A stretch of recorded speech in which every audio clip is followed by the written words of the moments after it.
Muy bien, oremos. Padre, te damos gracias, Señor, por esta noche y te reconocemos como nuestro Señor y Salvador, como nuestro Padre Celestial, como aquel Señor que ha dado a conocer su palabra.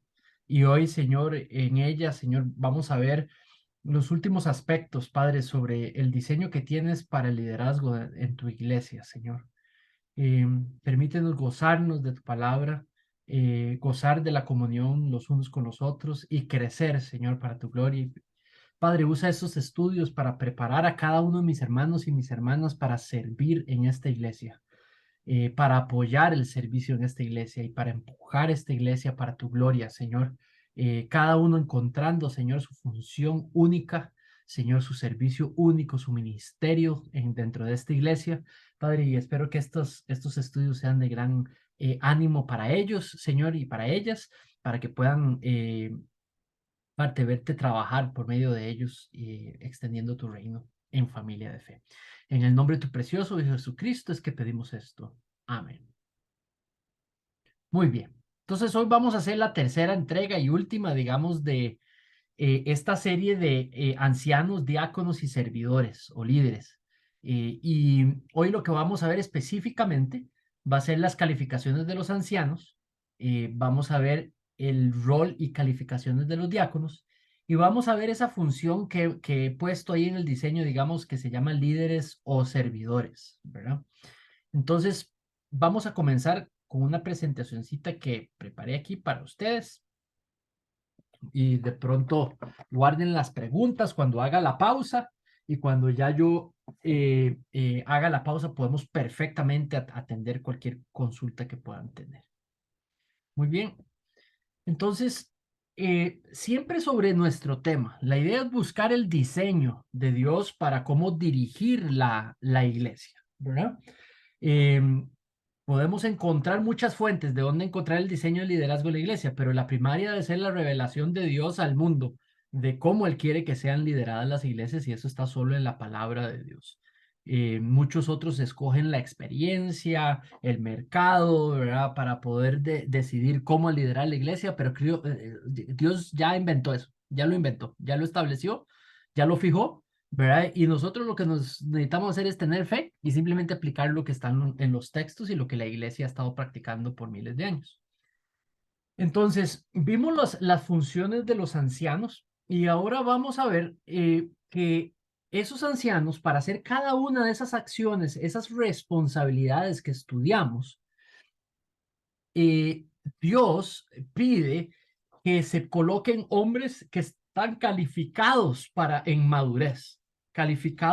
madurez para llevar a cabo esos, esas responsabilidades que ya estudiamos en el estudio anterior.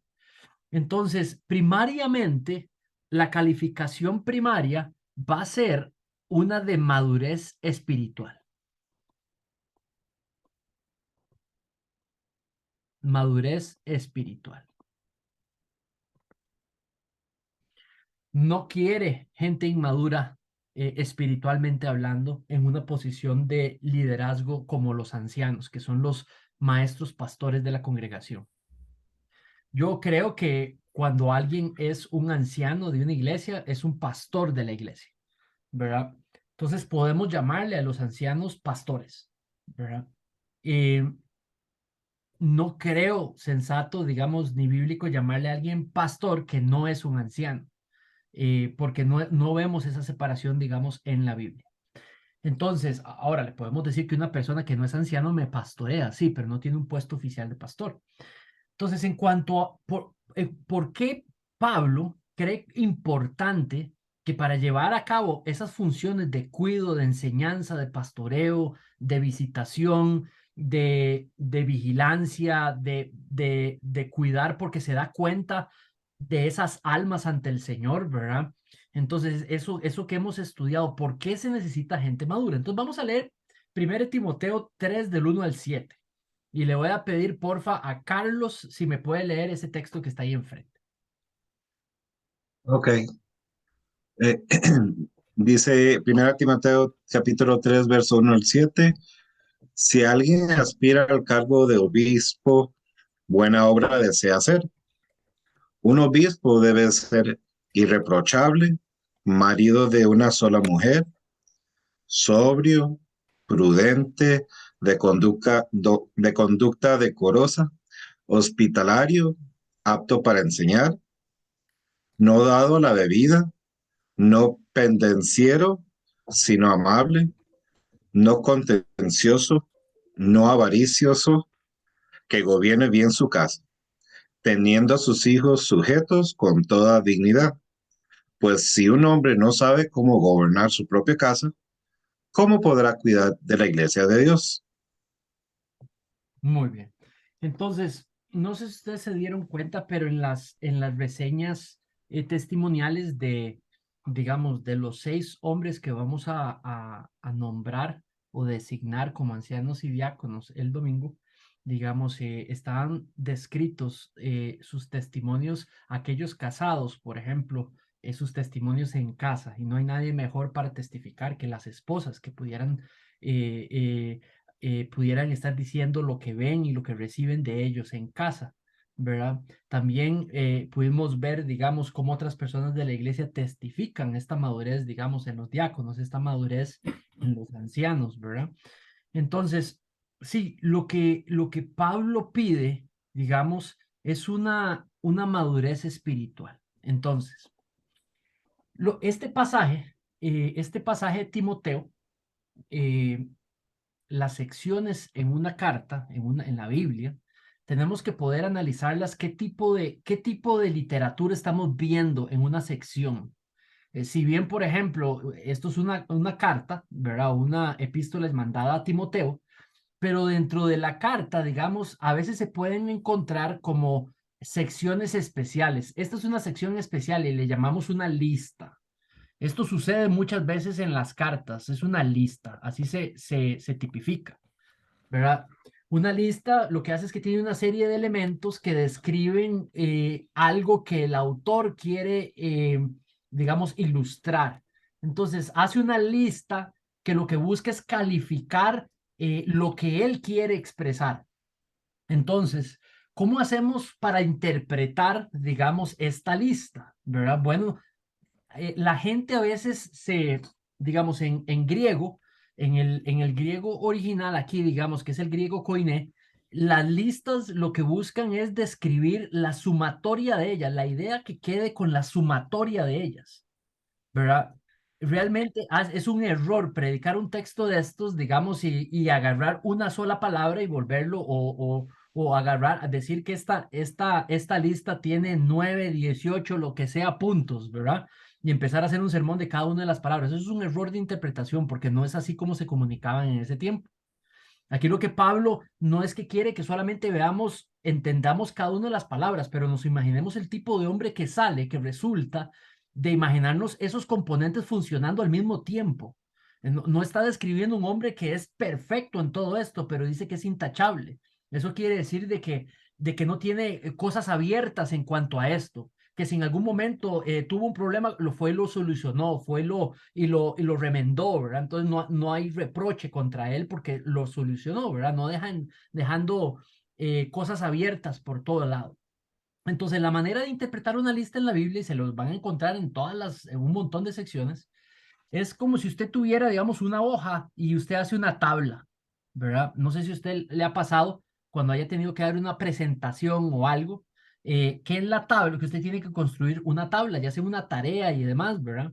Si ya sea en el cole, ya sea en la universidad, les van a pedir que, bueno, usted ponga las listas de las cosas que usted quiere enumerar, ¿verdad? Y luego le van a pedir que, después de que hace la lista, póngale un título a la tabla. ¿Verdad? El título lo que hace es que refleja qué es la lista que está ahí puesta, ¿verdad? Entonces, para interpretar una lista de estas, lo que uno hace es ponerle el nombre a esa tabla. ¿Cuál sería el nombre? Entonces, yo creo que el nombre de esta tabla, la mejor interpretación sería la descripción de un hombre maduro espiritualmente hablando.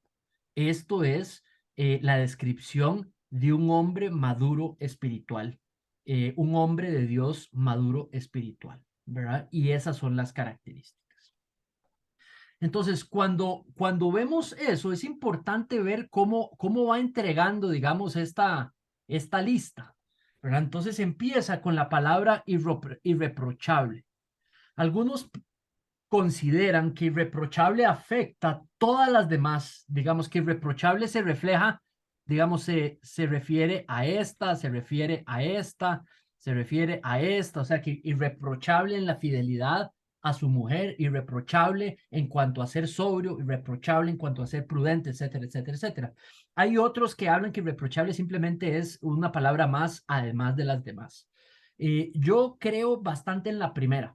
Me parece súper bien la primera, digamos, gramaticalmente tiene sentido, ¿verdad? Entonces, y lo vemos a Pablo hacerlo en muchas otras, tomando una idea primaria que afecta a las demás, pero igual cualquiera de las dos interpretaciones está bien. Entonces, el anciano se busca que sea un hombre maduro, donde se puede ver una irreprochabilidad, o sea, lo que quiere decir irreprochable es que no es intachable.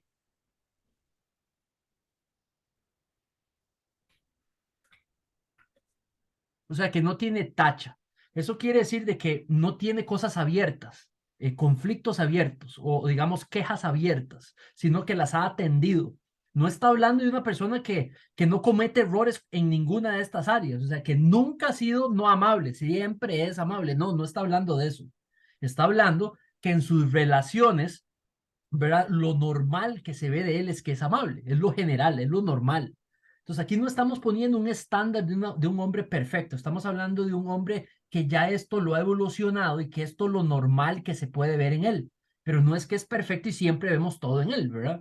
Entonces, por ejemplo, cuando habla de marido de una mujer, no creo que se esté refiriendo a que está casado. Creo que se está refiriendo a que es fiel, ¿verdad? Es intachable en cuanto a la fidelidad a su mujer, a su esposa, ¿verdad? Entonces es intachable en su fidelidad para con su esposa.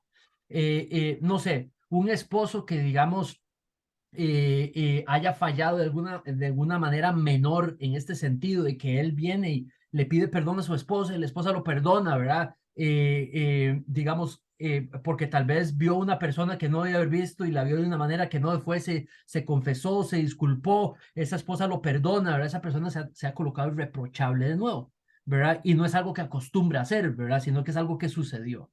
Entonces, cuando habla de sobrio, digamos, está hablando, véanlo, una manera de entender a veces los vocablos es ver el antónimo.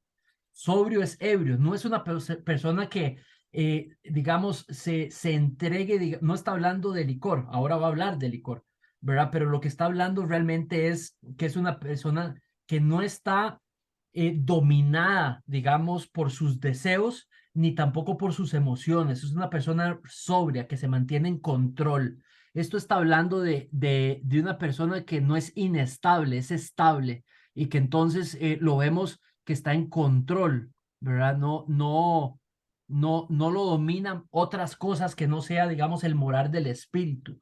Esto podría ser que no anda en emocionalismos, digamos, en expresiones exageradas, es una persona sobria.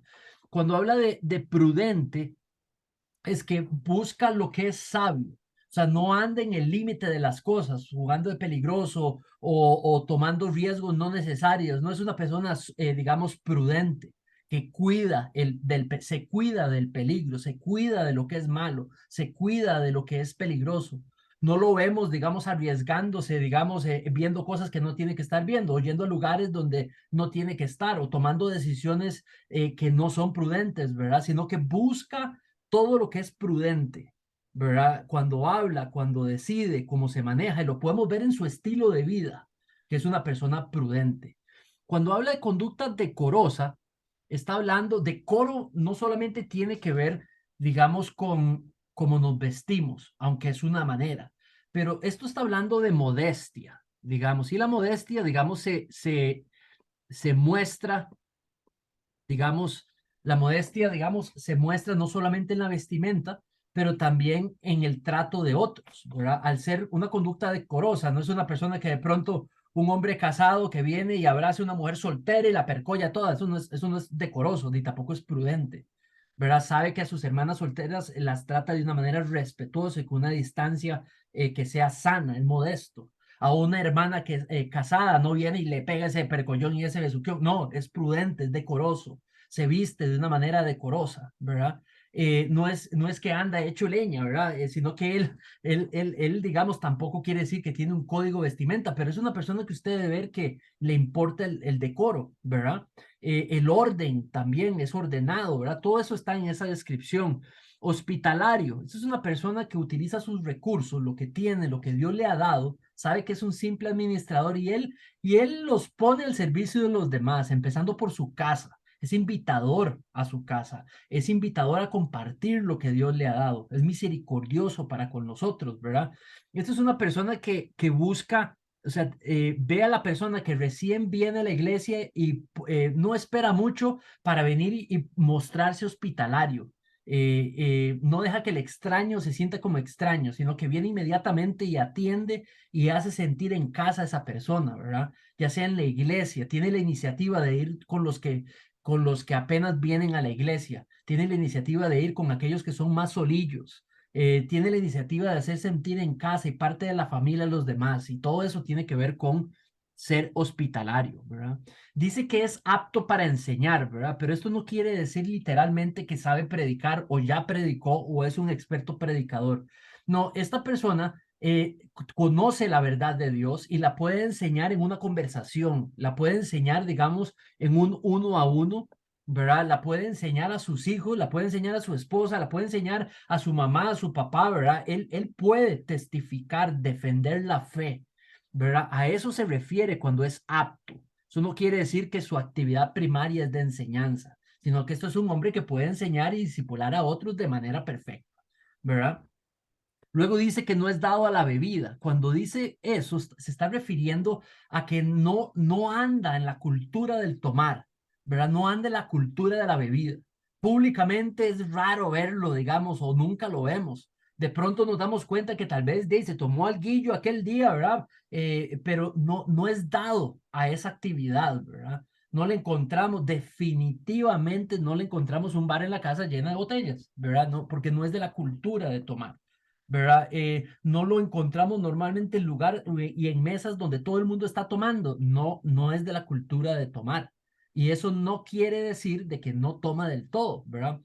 Una persona no dada a tomar podría ser abstemia y decidir no voy a tomar más, nunca más. Y es una persona no dada a la bebida, pero también una persona que casi nunca toma, pero que cuando toma lo hace con mucha prudencia, ¿verdad? Lo hace con mucho cuidado, no en público o no exponiendo a los hermanos más débiles, y aún así se puede decir de que no es dado a la bebida, ¿verdad? Entonces, no se le conoce que anda en esa situación. No pendenciero, ¿verdad? Esto literalmente tiene que ver digamos, que no busca pleitos, no es pleitero, no es criticón, no es molesto, no anda molestando a la gente, no anda provocando a la gente, digamos, busca más bien ser manso, más bien echarse para atrás y pasar por alto las ofrendas, busca no estar provocando, no estar exponiendo a los demás, ¿verdad? Porque simplemente no es pendenciero, no le interesa buscar bronca, no le interesa exponer a otro frente al público, no le interesa, digamos, formar un problema, que se dé un conflicto, ¿verdad? Simplemente no lo busca, ¿verdad? Eso no quiere decir que cuando tiene que plantarse firme y en medio de un conflicto tiene que hacerlo, sí, pero eso no lo describe como pendenciero. Es amable, ¿verdad? Esto estamos hablando de ternura, ¿verdad? Es una persona tierna, es una persona amable, que muestra la bondad de Dios. O sea, la mejor manera de escribir esta palabra es con bondad. Y bondad no me refiero a ser bondadoso o misericordioso.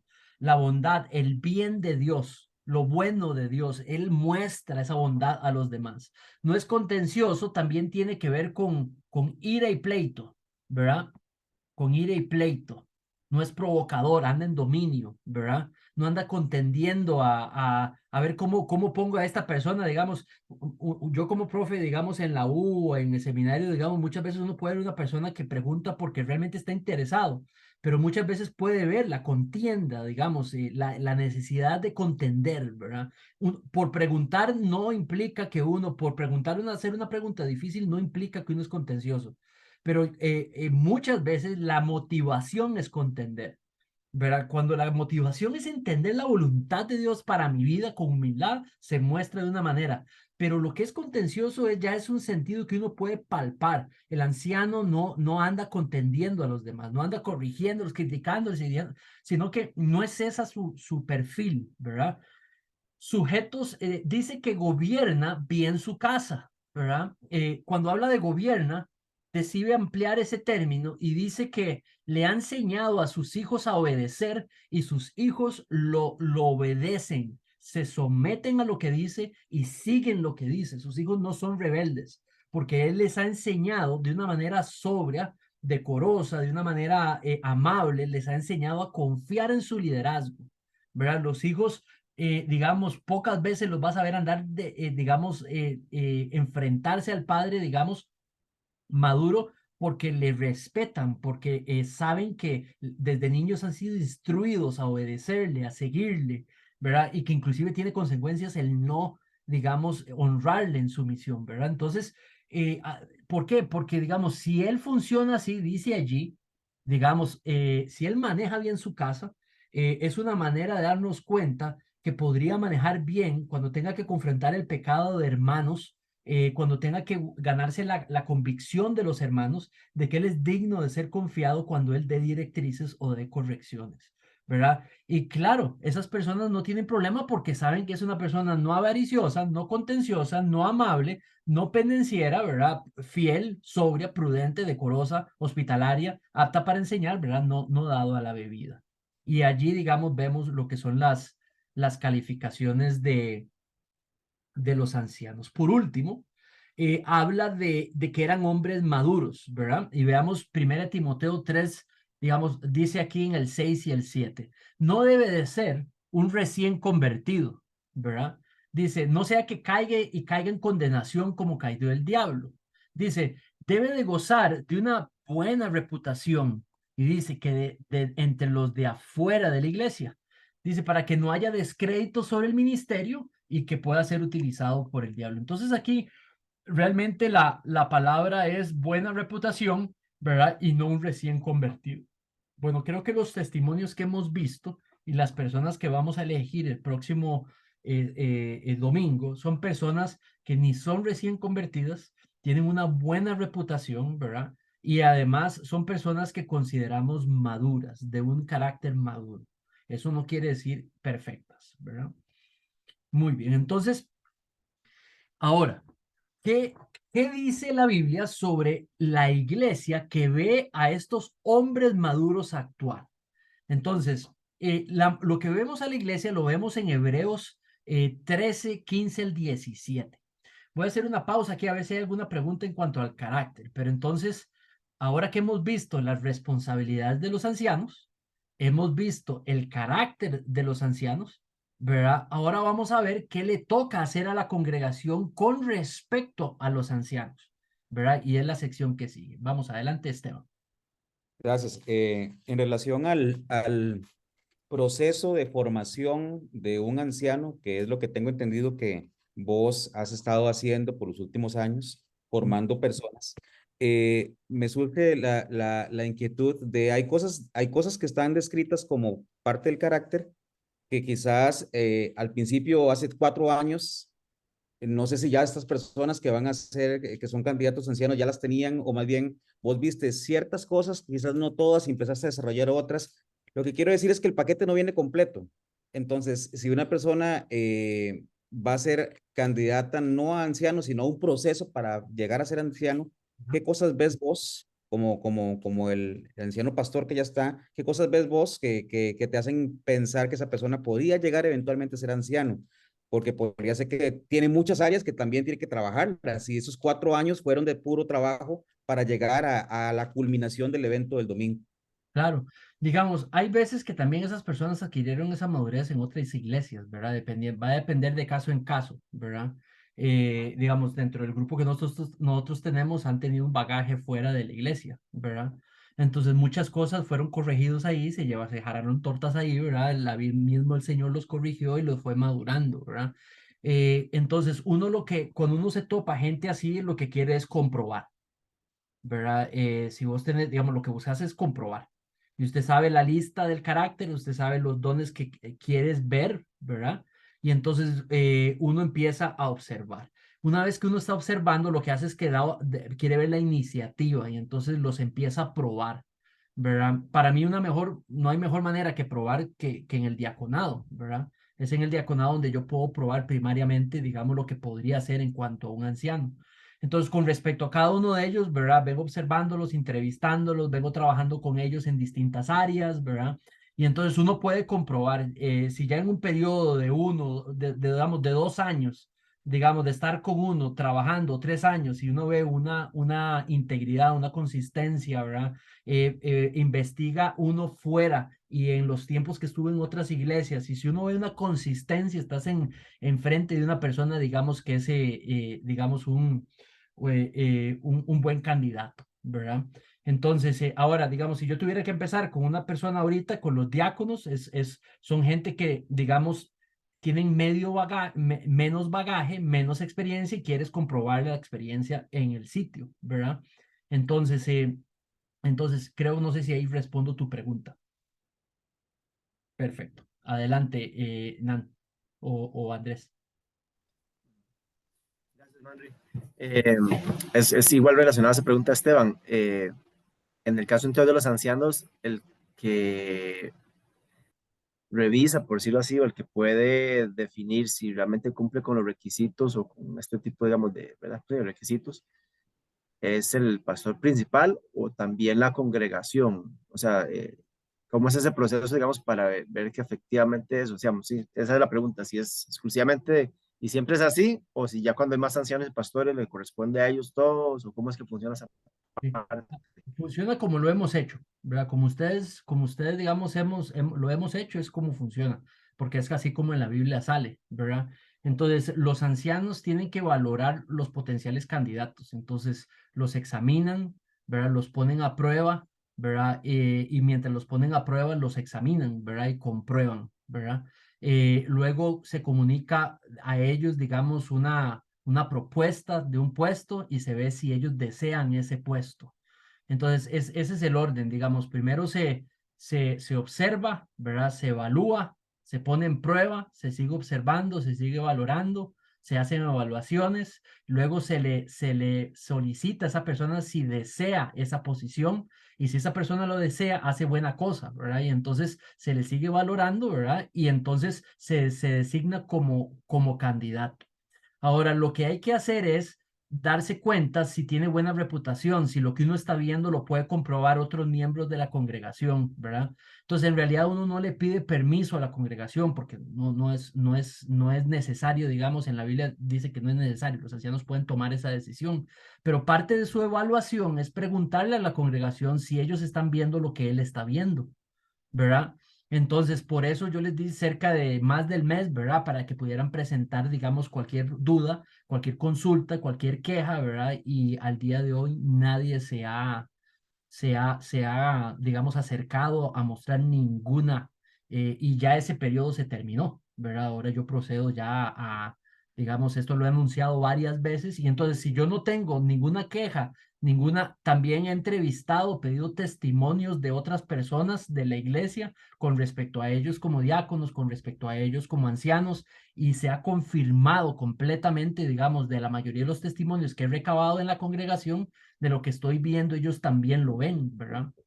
Entonces, prácticamente ese es el proceso, digamos, que en la Biblia sale de cómo ir desde una sugerencia o posibilidad hasta ya un apuntamiento, digamos, como lo que vas a venir el domingo, ¿verdad? Manrique, y una preguntita, aprovechando la manita levantada. Y perdón si me cuesta un poquito más comprenderlo, pero ¿cuál sería la diferencia de diácono y anciano? Digamos, en este caso, tomándolos de la IFE, lo que es Mau, don Dani, Aarón, la diferencia con Javi, con Daniel y digamos entre diáconos y ancianos en su rol, porque yo, digamos, he visto enseñando más a los diáconos que a los, o sea, he visto a Javi, ¿verdad?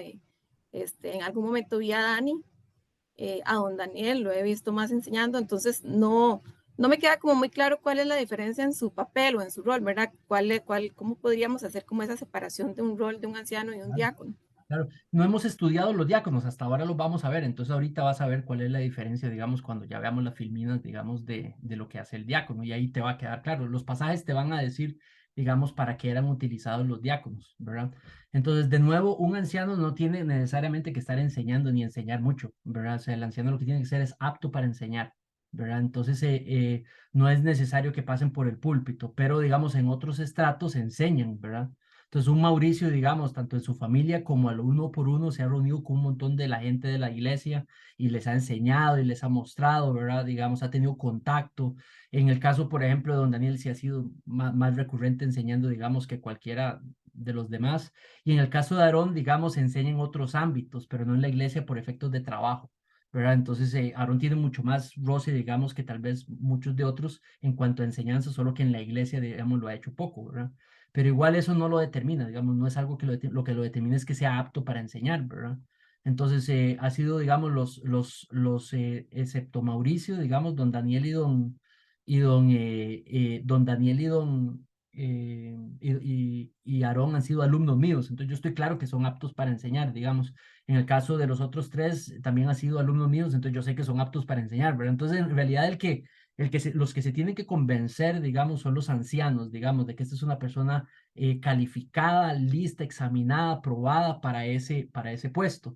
Entonces, si uno está bien, debería de confirmarse con la congregación. Entonces, uno le ofrece a la congregación que pueda tener un término de evaluación y de entrega de preocupaciones, dudas y quejas. Si no hay, si no más bien hay reconfirmación, entonces uno procede y selecciona, ¿verdad? Pero ahorita con las filminas vamos a ver lo que hacen los diáconos, y entonces ya que has visto las otras dos en cuanto a ancianos, vas a poder ver la diferencia, ¿verdad? Y si te queda una duda, me avisas. Pero sí hay una diferencia primaria, ¿verdad? Adelante, Esteban. Mande. Eli. Soy yo, pastor, ¿cómo están todos? Eli. Vieras que yo tengo una pregunta, pero media conversada. Es que uno está acostumbrado en el bagaje que trae otras iglesias, que el pastor es el pastor y normalmente no se puede contradecir o no se puede, tal vez uno está viendo que de acuerdo al pasaje, ¿verdad? De estos pasajes que estamos leyendo hoy, que esa persona claramente le faltan muchas cosas o inclusive, por ejemplo, algo que es muy notorio es cuando usted ve la familia o la casa de ese pastor, ¿verdad? Y usted ve que no hay un liderazgo, usted ve que manda a la señora, ¿verdad? El poder detrás del trono. Entonces, mi pregunta es, en este ambiente de iglesia que nosotros estamos viviendo ahora, ¿cómo se hace para, o sea, cuál es el procedimiento o a la hora que usted dice que las personas les han preguntado a algunos testigos, ¿verdad? Del comportamiento de ese anciano, no me refiero a ninguno de la iglesia, solo porque me gustaría saber cuál es el proceso. Digamos que usted habla con personas para saber si lo que la persona refleja en su exterior es realmente cierto o no, pero quisiera saber cómo es el proceso para, por ejemplo, si usted, qué sé yo, esos pastores que usted dice, no, esta persona definitivamente no tiene, no tiene ningún don para ser pastor y lo es, pasa, digamos, que igual lo eligen de anciano. O no, no se debiera, y cómo se hace para uno si uno, digamos, fuera el caso que usted tiene el conocimiento de que no está correcto hacia la palabra, o tal cual como dice el pasaje, cómo se acerca uno a decir eso, ¿verdad? Claro. Yo diría que, digamos, uno tiene que experimentar la persona de cerca para poder decir que cumple con todo esto. Uno tiene que poder experimentarlo en la vida, a ese anciano y a su esposa, y conocer su familia, ¿verdad? La única manera es conociendo eso. Muchas veces usted los ve practicando todo esto que hemos visto, digamos, sin que uno se los pida, ¿verdad? Usted lo ve de su propia iniciativa como ya lo hacen, ¿verdad? Y lo empiezan a hacer y lo buscan y lo hacen, ¿verdad? Y no están buscando un puesto ni nada, simplemente ahí se lanzan, son consistentes, atienden, aprenden, enseñables, ¿verdad? Van para adelante, ¿verdad? Entonces, no hay que decirles mucho. Normalmente los ancianos, digamos, uno puede ver lo que uno llama el corazón del pastor en cada uno de ellos, digamos, de que le interesan las ovejas, se presta, está disponible, ¿verdad? algunos son diferentes que otros más fuertes que otros en algunas áreas, ¿verdad? Cada quien con sus personalidades y con sus contextos, pero uno puede ver, y la única manera de poder comprobar eso es estar al lado y digamos, experimentarlo en eventos, en conflictos, en consejería personal, digamos, viéndolos pasar por problemas, digamos. Creo que, digamos, con los tres, con Aarón, con Mauricio y con don Daniel he podido verlos pasar problemas, ¿verdad? Pasar conflictos, pasar pruebas, digamos, hemos servido juntos organizando cosas, ¿verdad? Hemos hablado de la necesidad de las ovejas, ¿verdad? Entonces uno puede ver en ellos, digamos, cómo lo practican, digamos, en sus propias vidas, en sus casas y cómo lo hacen, digamos, para los demás. Para mí esa es la única manera, ¿verdad? Digamos, no se puede poner una persona, digamos, que usted no haya experimentado como pastor, ¿verdad? A él como pastor, que no lo hayas viendo pastoreando y haciendo ya de una vez las cosas sin que tenga un puesto, ¿verdad? Entonces, yo diría que metiéndome en la vida de ellos y viéndolos funcionar en su hogar, en sus contextos, en la iglesia, preguntándole a las personas, digamos, le he preguntado, por ejemplo, nosotros somos como unos 75, más o menos, ¿verdad? Y de cada uno de ellos, antes de yo, digamos, pensar, digamos, le pregunté por lo menos a 35 de la congregación, digamos, de manera personal. Mira, ¿cómo ves a tal persona?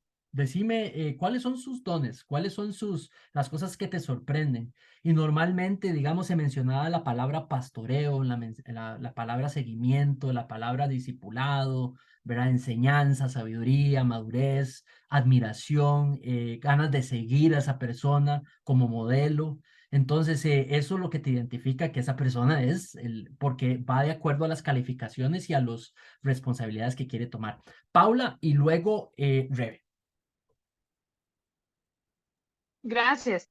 En realidad es, si puedes poner un momento la filmina que pusiste de las características, porque no el anciano no necesariamente tiene que estar casado, pero cuando yo pienso en el anciano, veo un montón de cosas que funcionan dentro de un marco del matrimonio para que sea efectivo esto. ¿Y por qué? Porque la esposa da testimonio, porque sus hijos dan testimonio de cómo gobierna.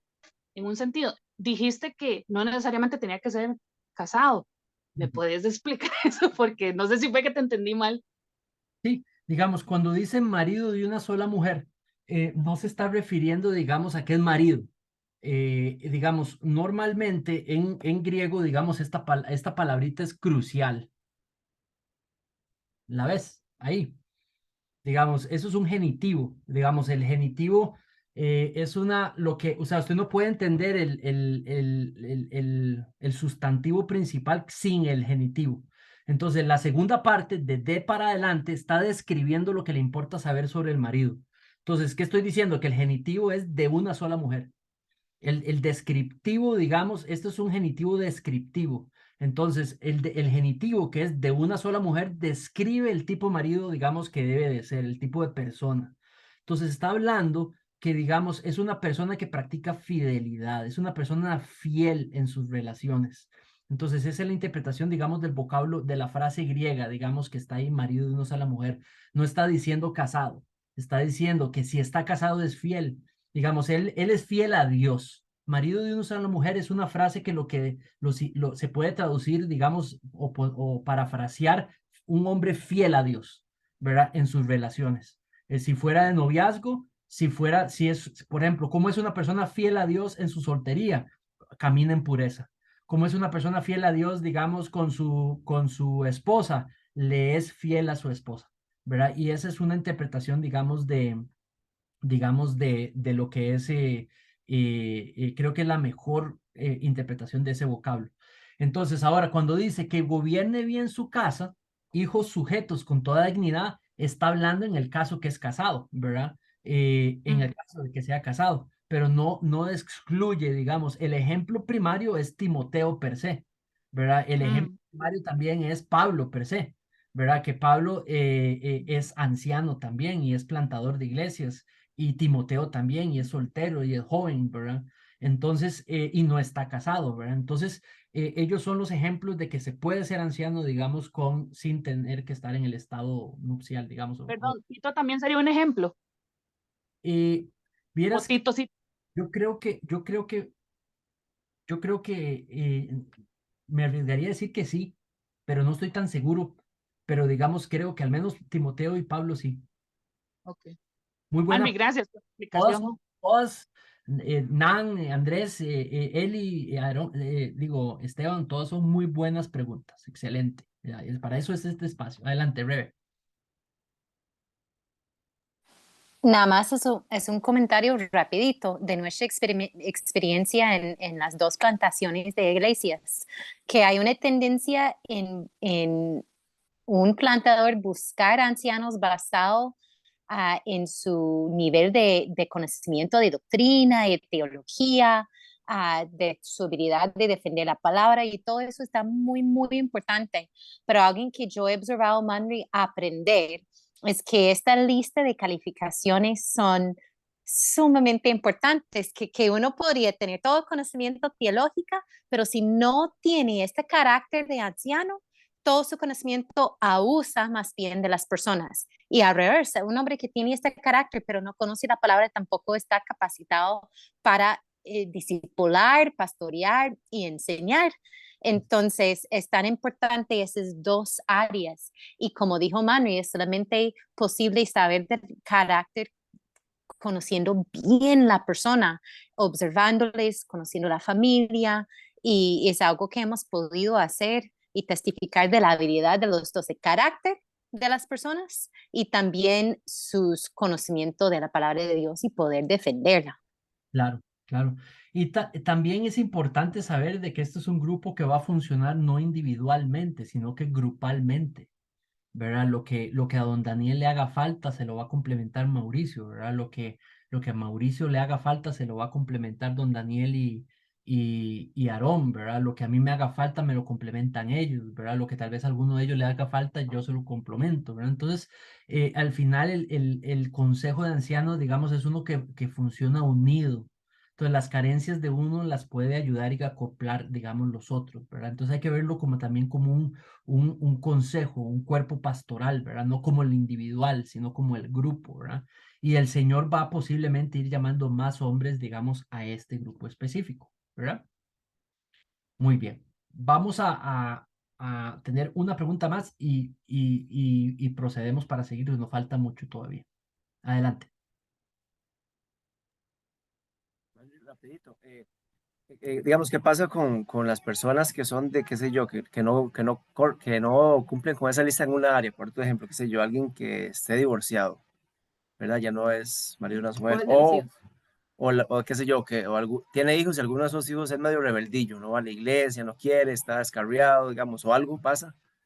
Eso automáticamente lo deshabilita a la persona para ser anciano, o cómo se Digamos, puede ver ese tema. es una buena pregunta. Eh, digamos, yo lo que diría es que toda persona en la iglesia, digamos, eso lo aprendí un día cuando yo no era anciano. Yo servía, digamos, y servía en iglesias, digamos, en posiciones de liderazgo, pero no era, digamos, anciano, ni pastor, ni nada.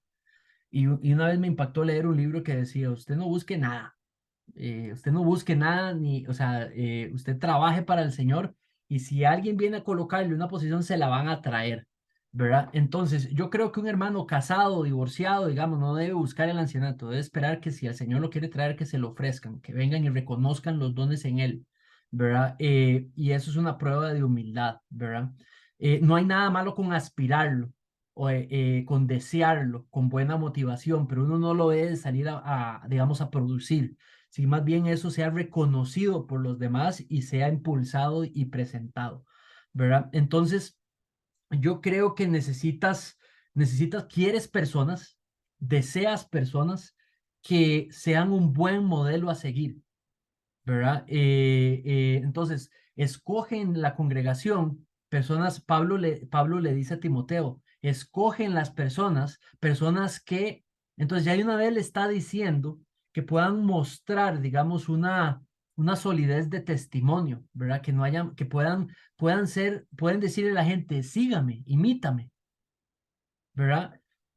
Entonces yo creo que, digamos, la pregunta es si en ciertas circunstancias con buena sinceridad le podemos permitir a la persona, imítame, ¿verdad? Entonces creo que esa persona tiene que ser sincera con sí mismo y entender que en algunos casos no le puede decir a la persona que lo imite en esa área, porque esa área no está bien. Entonces esa persona no debe de perseguir eso, porque no le puede pedir a esas personas que lo sigan y lo imiten en esa área específica, ¿verdad? Entonces yo creo que ese sería el concepto que aplicaría, digamos, en esos casos que me has mencionado, ¿verdad? También uno sabe que uno debe extender gracia, ¿verdad? Yo cuando estoy en este proceso, digamos, de me vuelvo a ver a mí mismo y sé que yo no soy perfecto, ni mi familia, ni mis hijos, ni mi esposa, ni nadie, ¿verdad? Y estoy lejos de ser perfecto, digamos, pero sí se deben de poner, digamos, aquellos que son los mejores testimonios, ¿verdad? Entonces yo diría que si no es una, en una manera general, no se puede imitar o no se debiera imitar, mejor, digamos, pastorear esa persona en un proceso, ¿verdad? Pastorearla, cuidarla, extenderle esa gracia para que él pueda, digamos, ir en un proceso colocándose hacia eso si es que se puede y si sigue siendo idóneo. Entonces, es tal vez lo que yo haría, digamos, descartarlo, digamos, creo que yo no usaría esa palabra, digamos, creo que preferiría decirlo como lo expliqué, ¿verdad? Creo que todos somos descartados porque todos somos un montón de pecadores, ¿verdad? Y que por gracia no nos merecemos estar en ninguna posición, ¿verdad? Pero digamos, creo que tal vez es una manera de ponerlo, ¿verdad? Gracias por la pregunta, es una buena pregunta. Adelante, Pau. Pau, necesito continuar, pero él rapidillo. Sí, es rapidito, gracias.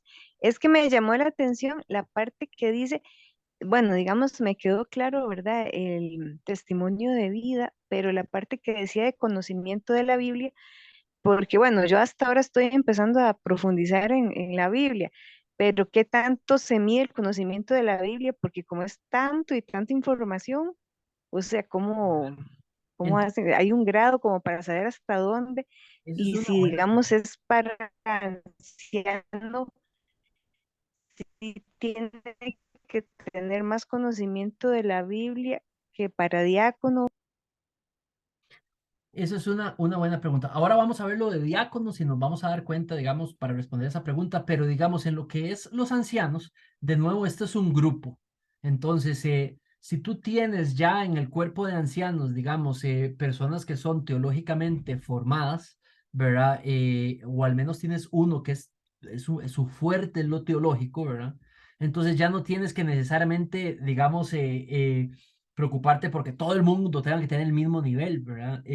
Todos tienen que tener un mínimo de nivel. Ese mínimo de nivel es conocer las doctrinas de la iglesia, haber pasado por un proceso de aprendizaje de las doctrinas primarias de la palabra de Dios, ¿verdad? Entonces, en este caso, los tres candidatos, digamos, son robustos en sus posiciones en cuanto a las doctrinas primarias de la iglesia, ¿verdad? De la iglesia en la Biblia y de la iglesia familia de fe, ¿verdad? Entonces, eso es lo que yo buscaría. Tienen un robusto conocimiento, pero eso no quiere decir que tienen un título de seminario. No es un requisito, pero estaría buenísimo que alguno tenga preparación formal, ¿verdad? Que otros tengan preparación semiformal o que otros tengan preparación informal. Y todo el equipo genera, digamos, una capacitación bastante completa. Digamos, por ejemplo, los diáconos se siguen preparando en seminario, posiblemente algunos de los ancianos empiecen estudios, digamos, teológicos o ya pasaron por él, ¿verdad? Entonces eso es parte de la actualización de ellos que se van viendo necesitados seguir preparándose.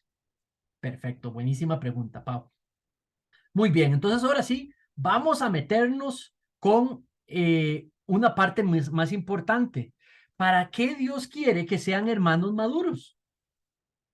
¿Verdad? Y esa es la parte aquí muy importante y es, ¿por qué lo quiere? Porque Él quiere cuidar a la iglesia y protegerla con hermanos maduros. No quiere cuidarla y protegerla y enseñarla con hermanos inmaduros no capacitados. Quiere hacerlo con hermanos maduros. Vamos a leer este pasaje. Y le voy a pedir a Paola Vargas si me puede leer, porfis, este pasaje.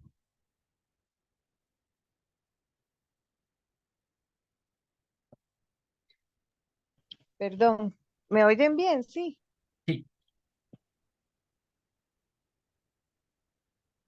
que ando sin anteojos. tengo que ir a traerlos. Ah, no, no te preocupes. ¿Quieres que le pida a alguien más? No te preocupes. Sí, porfa, Ok. gracias. Entonces le voy a pedir a Nan. Nan, ¿me puedes leer ese pasaje, porfa? Claro, qué linda, Pau. Hebreos 13, 5, 17. Por tanto, ofrezcamos continuamente mediante él sacrificio de alabanza a Dios, es decir, el fruto de labios que confiesan su nombre. Y no se olviden ustedes de hacer el bien y de la ayuda mutua, porque de tales sacrificios se agrada a Dios. Obedezcan a sus pastores y sujétense a ellos, porque ellos velan por sus almas, como quienes han de dar cuenta. Permítanles que lo hagan con alegría y no quejándose, porque eso no sería provechoso para ustedes. Muchas gracias, Nan. Entonces, está hablando de una iglesia madura. Hebreos habla de una iglesia madura. Una iglesia madura tiene características, ¿verdad? Los cristianos creyentes se congregan, hablaba, digamos, en capítulo creo que 11, si no me equivoco, ¿verdad? Porque él está observando la inmadurez en algunos miembros de la iglesia y lo corrige. Hebreos es una carta teológica. Una iglesia madura es teológicamente preparada. Pero digamos, aquí quisiera que vean, digamos, cuáles son los elementos de madurez que menciona, digamos, el autor. Y va en orden, va en orden. Él empieza aquí, ¿verdad? Aquí donde estoy el puntito rojo. Entonces, la persona que está en el centro, digamos, es una persona, digamos, sé que es el mismo bichillo que utilicé para el anciano, pero pensemos que es una oveja, es un miembro, ay, perdón, me equivoqué. Es una persona común y corriente, ¿verdad?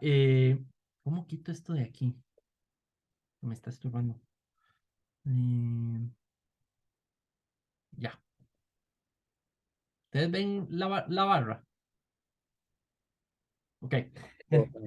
Entonces, vamos a empezar arriba. Dice, versículo 7. En el versículo 7, el 7 no estaba en el texto que vimos. Nosotros empezamos a leer a partir del 15. Pero nada más los quiero llevar al 7 del mismo capítulo. Vean lo que decían. Acuérdense de sus guías que les hablaron la palabra de Dios. Acuérdense de ellos, ¿verdad? Considerando el resultado de su conducta, imiten su fe. Entonces, por ejemplo, dice que acordarse de aquellos que lo discipularon a uno, él está hablando de los líderes que están en la iglesia, le dice a las ovejas. Esos que los discipularon a ustedes, que están ahí para discipularlos, para enseñarles, para liderarles, imiten el resultado de su conducta, imiten su fe, ¿verdad? Consideren su conducta, imiten su fe. Entonces, ¿por qué esto es importante? Porque quiere decir que desea que nosotros copiemos estas características de ellos. Fidelidad, sobriedad, prudente, conducta decorosa, hospitalario, apto para enseñar, no pendenciero, amable, contencioso, avaricioso, sujeto de toda dignidad, que gobierne bien su casa. Dice que los imitemos. ¿Eso qué quiere decir? De que una oveja madura imita a sus ancianos. Es el estándar de madurez en la iglesia. Invita a los hijos a imitar a los ancianos porque es el estándar de madurez. Eso es una gran responsabilidad que tenemos los ancianos, de ser observados, de ser evaluados, ¿verdad? Y tenemos que estar al estándar, ¿verdad? Ahora, dice, empieza a hablar de ciertos temas y habla ahora de adoración, ¿verdad? Y dice, ofrezcamos continuamente mediante Él, mediante Cristo, en Cristo, sacrificio de alabanza, ¿verdad? Y eso es esto es un mandato. Ofrezcan en Cristo sacrificios de alabanza a Dios. Y luego define lo que son los sacrificios y dice, es decir, ¿verdad? Y dice, el fruto de los labios que confiesan su nombre, y habla de una alabanza, de una profesión de fe. Pero luego llega y dice, y cuando tenemos un y es porque es una idea que está amarrada a la anterior. Y creo que está amarrada ya sea a, es decir, el fruto, ¿verdad? De esa alabanza, o está amarrada a que es parte de una manera de ejercer sacrificio de alabanza a Dios. ¿Y eso qué es? ¿Verdad? Que no se olviden de, ya se me volvió a atravesar esta barra. no se olviden ustedes de hacer el bien, de ayuda mutua, ¿verdad? O sea, quiere decir de que fruto, sacrificio de alabanza, ¿verdad? Es de hacer el bien, ¿verdad? Y ayudar a los demás, ayudarnos a los demás de manera mutua. Luego empieza con una idea nueva, ¿verdad? Y dice, obedezcan a sus pastores. Y el primer verbo es obedecer. Una iglesia madura confía en Cristo. Digamos, si este es el cuerpo de la iglesia, si ese es el cuerpo de la iglesia, este cuerpo de la iglesia tiene la confianza de que su cabeza es Cristo, ¿verdad? Porque su cabeza es Cristo, él obedece y se somete a ancianos cuya cabeza sea ¿quién? Cristo. Entonces tiene confianza en someterse el cuerpo a los ancianos porque ha confirmado que la cabeza de sus ancianos es Cristo solamente, ¿verdad? Entonces yo estoy, digamos, convencido que mi cabeza es Cristo. Creo que he dado testimonio en la iglesia de que mi cabeza es Cristo. Creo que Mauricio, don Daniel y Aarón me han dado testimonio y a la iglesia que su cabeza es Cristo. Entonces, estos cuatro nombres, estos cuatro hombres van a saber, digamos, son dignos de ser obedecidos porque nuestra cabeza es Cristo, porque estamos sometidos a Cristo, ¿verdad? Entonces, así es como él hace esta petición. Esto es un mandato, ¿verdad? La iglesia madura confía en sus pastores y les obedece sus directrices. Ahora, él dice que hay una manera de obedecer. ¿Cómo dice? Sujetándose a ellos. Aquí, digamos, ese ense es un gerundio, no es un verbo. Entonces quiere decir de que la manera de practicar esta obediencia es sujetándose a ellos. Y da una razón por la cual pueden hacerlos, porque ellos lo que buscan es velar, digamos, por sus almas, porque ellos lo que buscan es dar cuentas por esas almas y por eso es que buscan guiar a las ovejas, liderándolas para que puedan practicarlo bien. Ahora dice que hay una segunda manera de obedecerlos y dice que es permitiéndoles, que es otro gerundio, permitiéndoles que lo hagan con alegría, sin quejarse, ¿verdad? Entonces, vimos las responsabilidades del anciano, enseñar. Entonces aquí aplica sujétense a la enseñanza, permítanle que les enseñen. Vimos que la característica era pastorear, digamos, vigilar, ¿verdad? Cuidar, nutrir.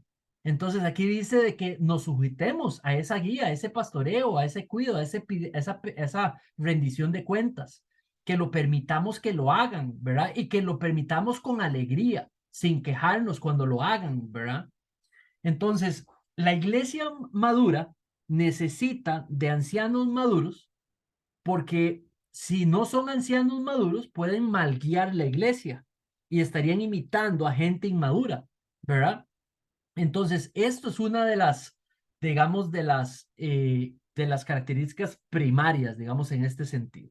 Entonces, vamos a leer esta aseveración, que creo que con esto terminamos lo de ancianos y pasamos, creo que, vamos a leer a Alexander Stroud, que es un experto, digamos, un escritor famoso en esta área. Le voy a pedir a Carlos Castro si me puedes leer y yo te detengo en algún momento, por favor. Dale. Ok. Es tremendamente importante que los cristianos comprendan la voluntad de Dios en relación con la sujeción y la obediencia a sus guías espirituales. En Hebreos 13:17 dice, trata sobre la responsabilidad de obedecer a los pastores de la iglesia. Al usar dos verbos en forma imperativa, obedecer y sujetaos, el autor inspirado intensifica su exhortación. Su encargo es de suma importancia. Los cristianos no solo deben obedecer a sus líderes, que en griego es peito, que significa obedecer, entender, a seguir a, sino que deben sujetarse a ellos, y peiku, que significa rendirse a, dar lugar a, ceder a. Eso significa que los cristianos deben responder a sus líderes, sujetarse a su autoridad y subordinarse a ellos incluso cuando tengan una opinión diferente. La sujeción a la autoridad es necesaria para el adecuado ordenamiento de la sociedad, y la Iglesia de Dios no es una excepción. Muy bien. Ahora, eso no quiere decir que no podamos, digamos, diferir con nuestros ancianos. Eso no quiere decir de que no podamos, digamos, presentar, digamos, algo que no nos parezca a los ancianos.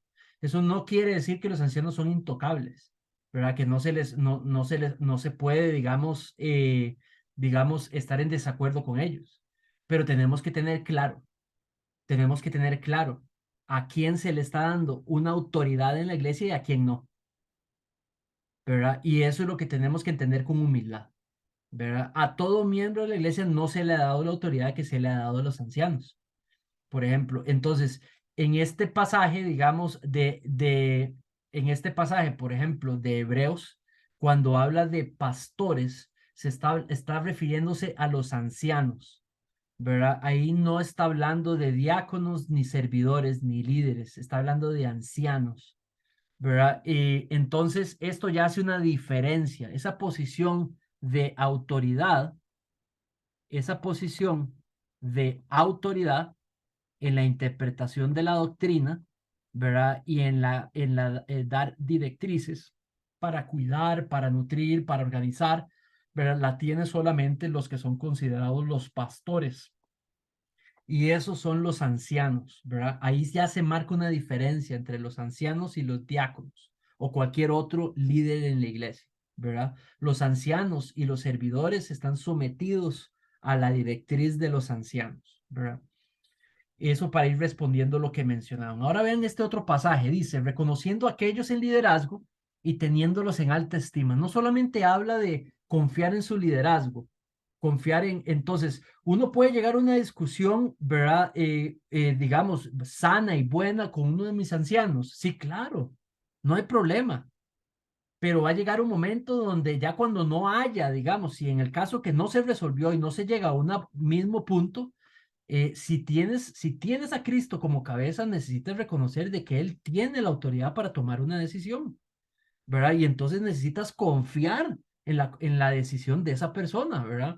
O de ese grupo. Por eso nosotros hablamos de un consejo de ancianos. Pues ahí va a haber varios hombres que pueden tener el Espíritu Santo y entonces si los cuatro están unidos, puedes confiar de que no es una cuestión impulsiva, de personalidad, ¿verdad? Sino que posiblemente ya ha habido discusión interna, se ha buscado unidad, se ha buscado las opciones.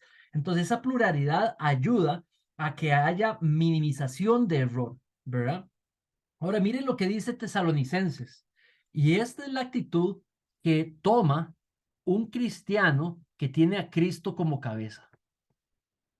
Inclusive cuando ellos se equivocan, inclusive cuando no son tan perfectos como quisiéramos. Dice, reconózcanlos.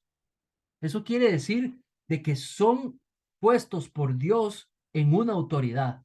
Dice, ¿a quiénes? A los que trabajan entre ustedes, a los que lo dirigen en el Señor.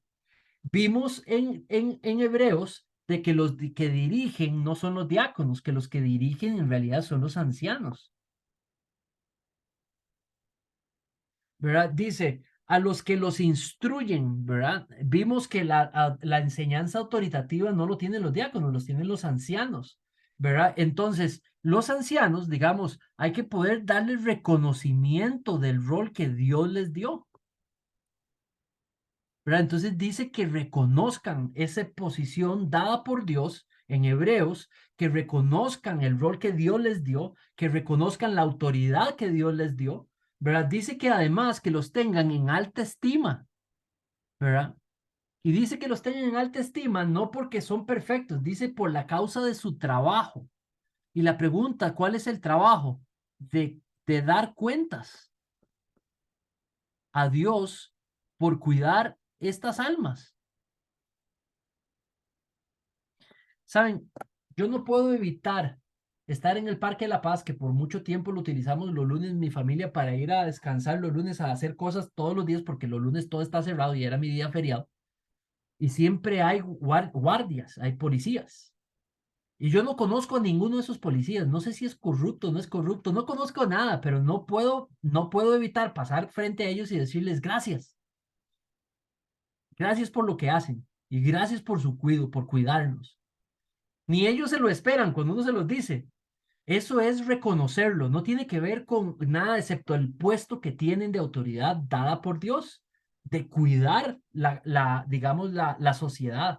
No todos toman ese rol, es un rol dificilísimo, ¿verdad? Es un trabajo dificilísimo el cuidar un policía, ¿verdad? Entonces simplemente les reconocemos su puesto, les reconocemos su autoridad y les damos gracias, ¿verdad? Los tenemos en alta estima. Creo que es una buena ilustración en el sentido de digamos, necesitamos poner nuestra independencia, nuestra rebeldía, cualquier sentido, digamos, de autosuficiencia, ¿verdad? Porque Dios quiere que nos volvamos dependientes de este grupo de pastoreo para poder encontrar directriz e instrucción dentro de la iglesia y como miembros de la vida cristiana, ¿verdad? Luego dice que vivan en paz, dice que no les hagan, se está refiriendo, digamos, en la relación entre los que dirigen y los que no dirigen o son dirigidos, que siempre vivan en paz los unos con los otros. Entonces, reconocerlos, tenerlos en alta estima por su trabajo y vivir en paz con ellos, ¿verdad? Y es una manera, digamos, de expresar madurez según, digamos, Pablo, perdón, el autor de Hebreos. ¿Hay alguna pregunta?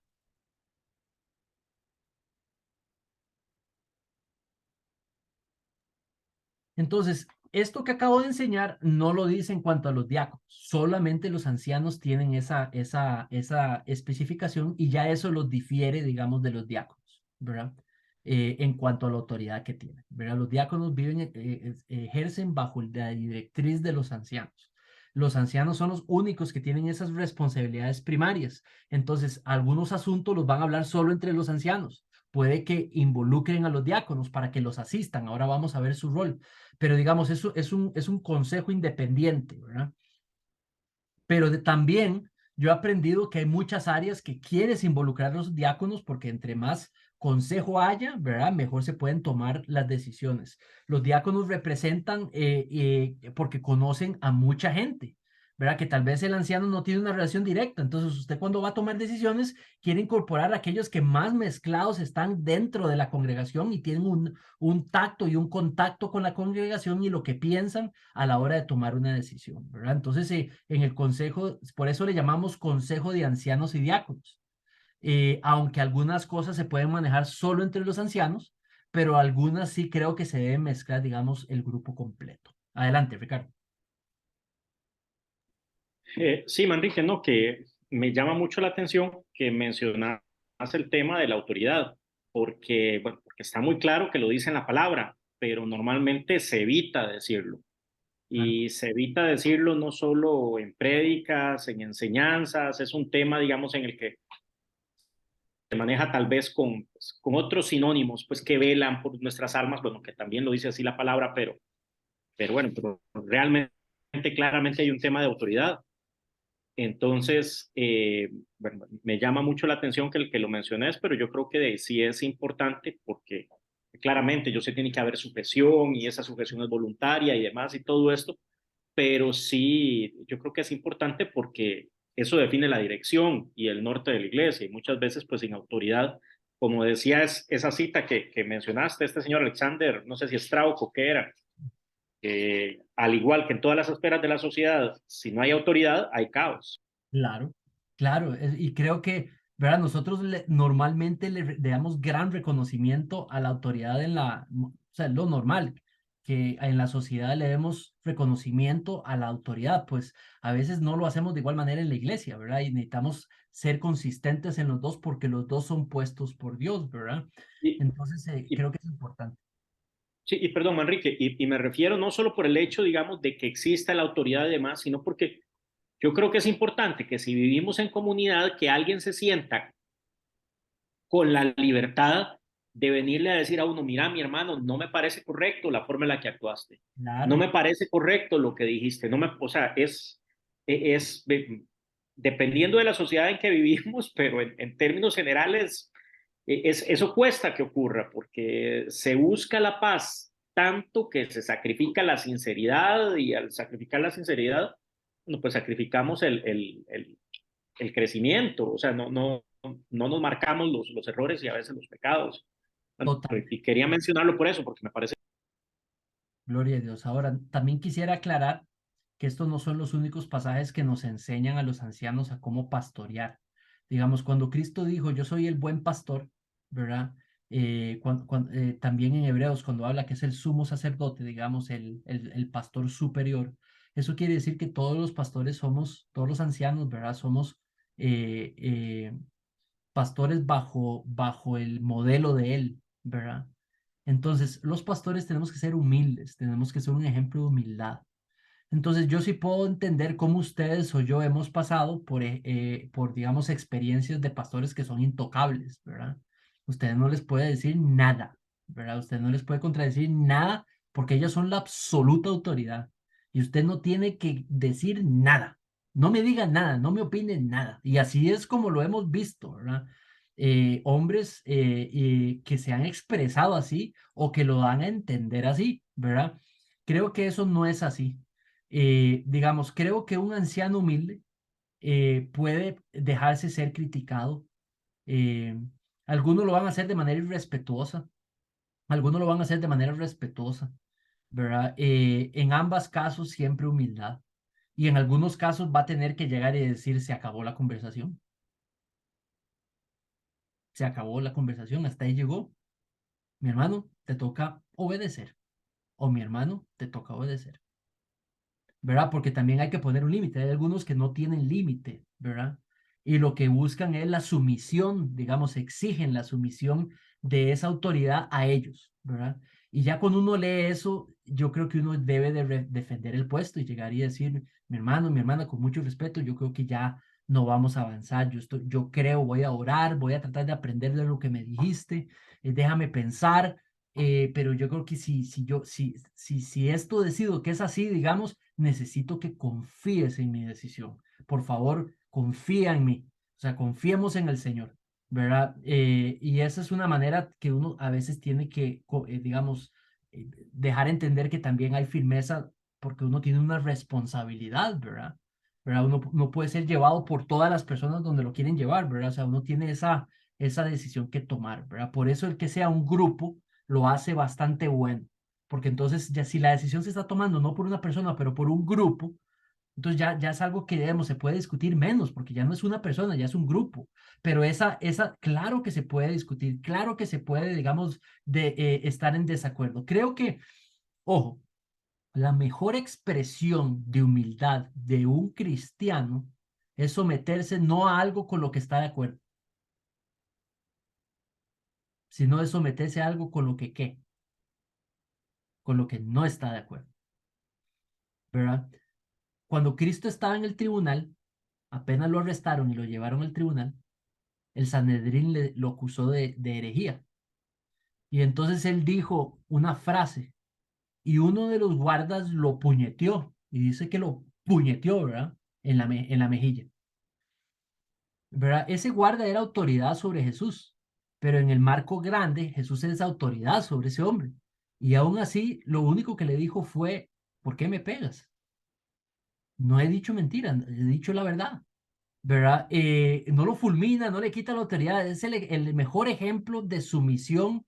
El que tiene un rol puede someterse a los. Cristo se sometió al Padre, ¿verdad? Entonces nosotros somos libres, digamos, de practicar, digamos, la sumisión y la confianza en el liderazgo de otros.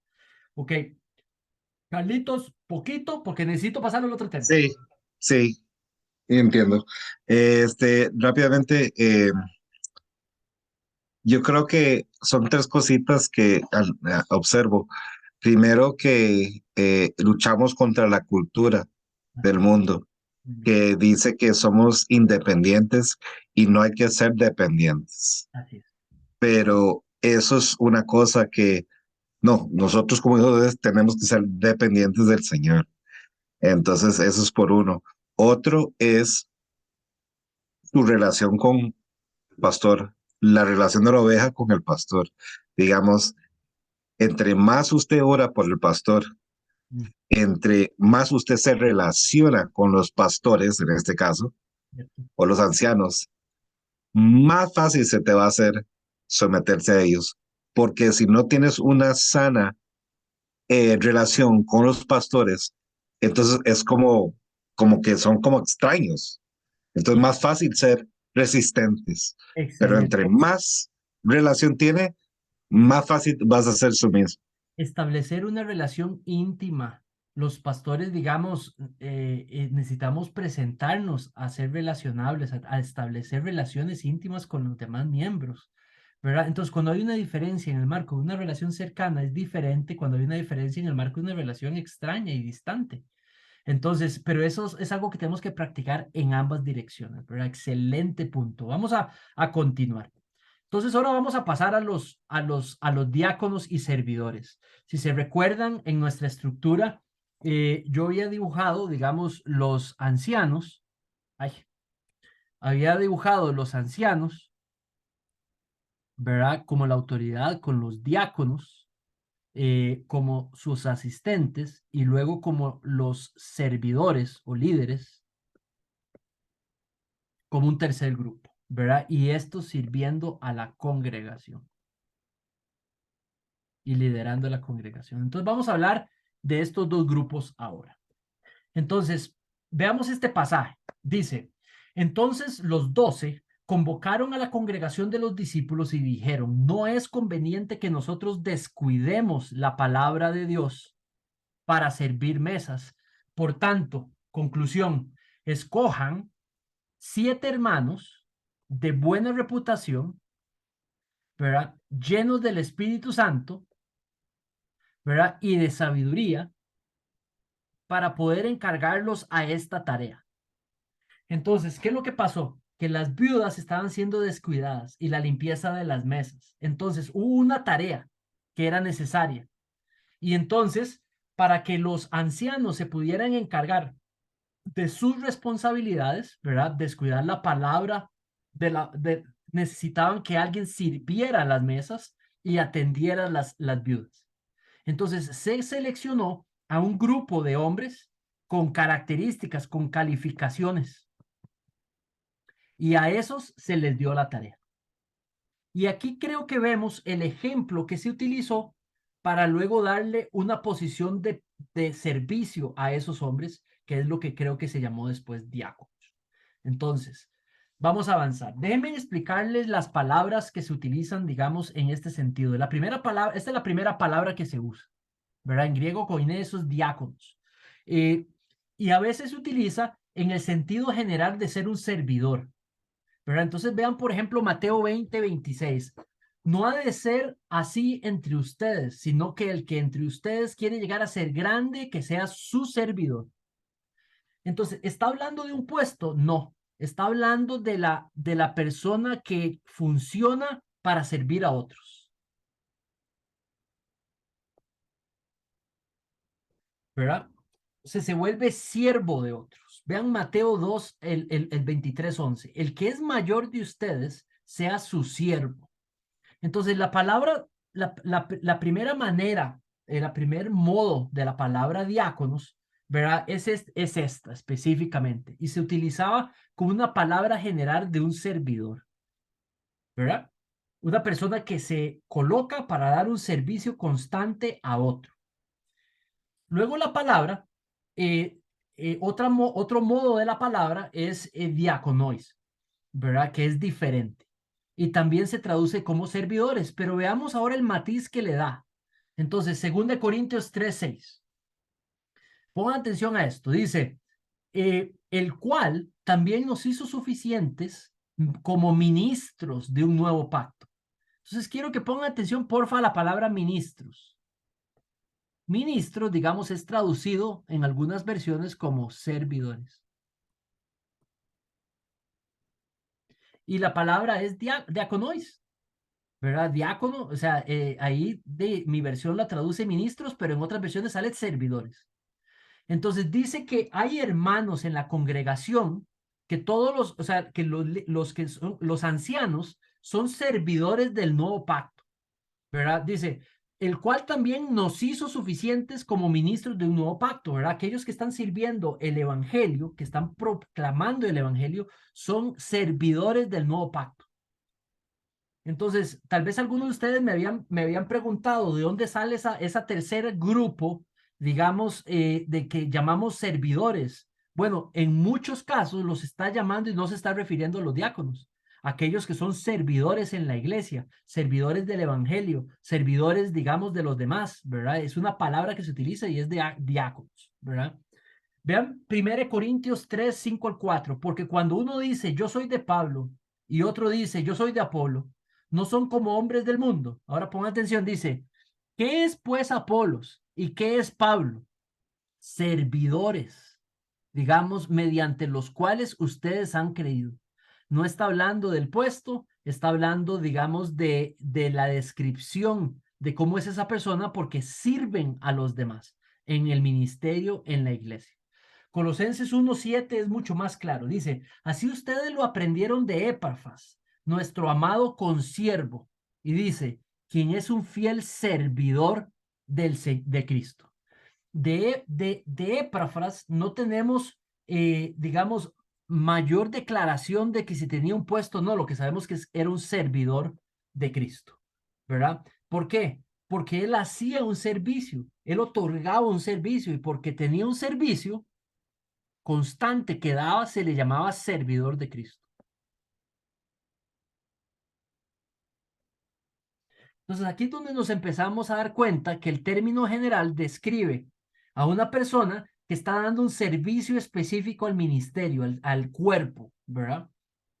La tercera palabra que nos tocamos es diaconein, y esto es, digamos, es el infinitivo, o en ese caso, digamos, sí, le llamamos el infinitivo, servir. Entonces, Juan 12:26, si alguno me sirve, sígame, y donde yo estuviere, allí también estará mi servidor. ¿Verdad? Entonces vemos como una persona que normalmente vive para el servicio de Cristo, para el servicio del Señor, es un servidor a sus ojos, ¿verdad? Si alguno me sirve, ¿verdad? El Padre le honrará.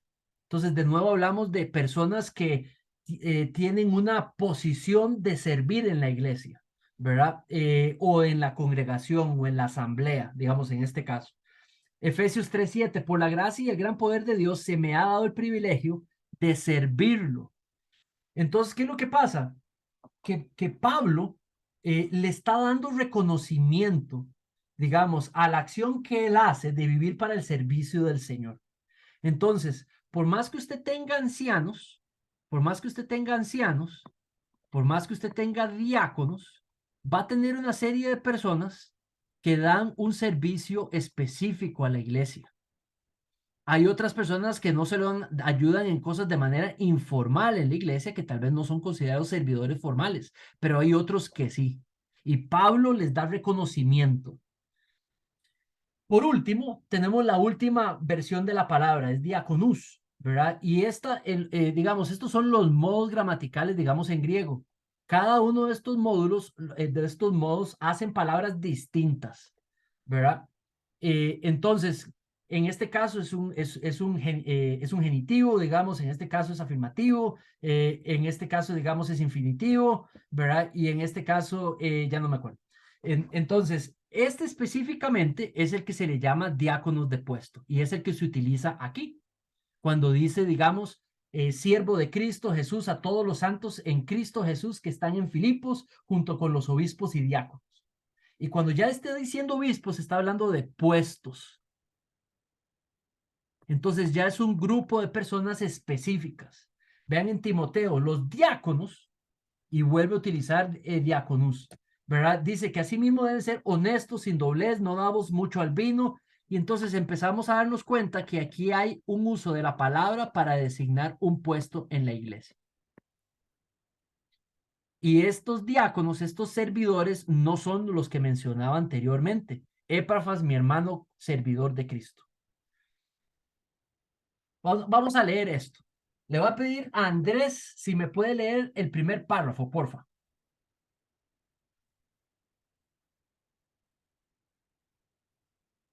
Dice, la palabra era usada normalmente para designar a alguien que sirve a otros. En un sentido general, era una palabra para designar a alguien que ejecutaba las direcciones de otros como un siervo o un ministro. Ok, entonces ese es el sentido general. Y ahora vamos a ver algunos ejemplos. Este es el sentido general, ¿verdad? ¿Por qué llamar a algunos servidores en la iglesia? ¿Verdad? Entonces vamos a ver Hechos 18:18. Le voy a pedir a Javier que me lo lea. Ahí está en la pantalla. Pablo, después de quedarse muchos días más, se despidió de los hermanos y se embarcó hacia Siria, y con él iban Priscila y Aquila. Sigue, por favor.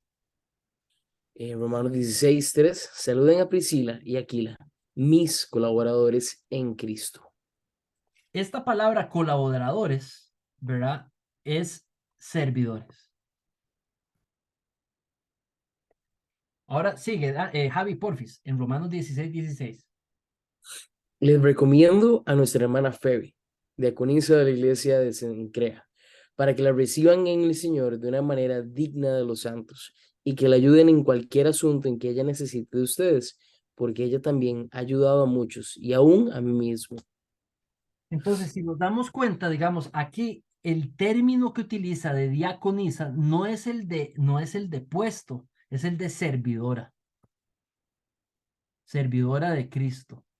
Y a un servidor de Cristo, aunque no tiene el puesto de diácono, vea todo el reconocimiento que se le da, ¿verdad? Dice que ella sirve en una iglesia específica, dice que por favor la reciban, porque dice que es digna como cualquier otro santo, ya sea diácono o ya sea anciano, dice que la ayuden, ¿verdad? Dice que ella también ha ayudado, ¿verdad? Inclusive a Pablo mismo, ¿verdad? Entonces empezamos a ver ejemplos de servidores que no tienen un puesto, pero tienen un reconocimiento, ¿verdad? Y tienen una posición, ¿verdad? Aunque no esté en el grupo de obispos y diáconos, ¿verdad? Porque son servidoras o servidores. Vamos a ver otros ejemplos. Le voy a pedir ahora a Rebeca Rebeca Henselin, si me lee Romanos 16:12. Por supuesto, dice, saluden a Trifena y Trifosa, obreras del Señor. Saluden a la querida hermana Pérsida, que ha trabajado mucho en el Señor. Entonces, nos damos cuenta en este versículo, gracias, mi amor, personas que son obreras del Señor, personas que han trabajado mucho en el Señor, ¿verdad? Estas hermanas, aquí pueden agarrar los nombres de sus próximas 2 hijas, ¿verdad? Trifena y Trifosa, ¿verdad? Que eran preciosas hermanas en la fe, ¿verdad? Dice que Pérsida, ¿verdad? Pérsida también. Y dice que han trabajado mucho. Vean el reconocimiento que les da. Yo estoy convencido que estas hermanas eran servidoras de Cristo y no eran parecidas a otros cristianos en la iglesia, que también eran servidores. No, estas dicen que tenían una posición, tenían un servicio designado, una dedicación, ¿verdad? Y no creo que sean ni diáconas, ni tampoco sean obispos, ni ancianos, pero tenían una posición designada. Ahora veamos en la carta de Colosenses. Vean la cantidad de nombres que va a salir y vea cómo Pablo le da reconocimiento a hermanos por el servicio que dan, que se ve que es un servicio que dan continuo y él les da esa designación que estamos buscando. Dice, si van a verlos, recíbanlo bien. También Jesús llamado justo. Estos son los únicos y empieza a mencionar palabras colaboradores conmigo en el reino que son de la circuncisión. Y ellos han resultado ser un estímulo. Epafras, que es uno de ustedes, siervo de Jesucristo. Siervo, ya vimos que es diáconos, ¿verdad? Servidor. Les envía saludos, siempre esforzándome intensamente a favor de ustedes en sus oraciones para que estén firmes y perfectos y completamente seguros en toda la voluntad de Dios. Porque de él soy testigo de que tiene profundo interés por ustedes, por los que están en la Laodicea, en Herápolis. Lucas, el médico amado, les envía saludos y también Demas. Saluden a los hermanos que están en la Laodicea, ¿verdad? También a Ninfas y miren, a Ninfas y la iglesia que se reúne en su casa. Ninfas es un servidor.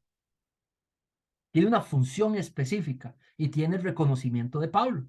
¿verdad? Dice, cuando esta carta se haya leído entre ustedes, háganla leer también a la iglesia de los laodicenses. Ustedes, por su parte, en la carta que viene de la Laodicea, díganle a Arquipo, cuida el ministerio que has recibido del Señor para que lo cumplas. Arquipo es un servidor. Entonces, ¿dónde está la característica en común de un servidor? Bueno, se le da una función específica y no quiere decir que es parte del consejo de diáconos diáconos y ancianos. Vamos a ver ahora la otra utilización de la palabra. Le voy a pedir vamos a ver, alguien más ahí. Andrés, si me puedes leer el primer párrafo, por favor.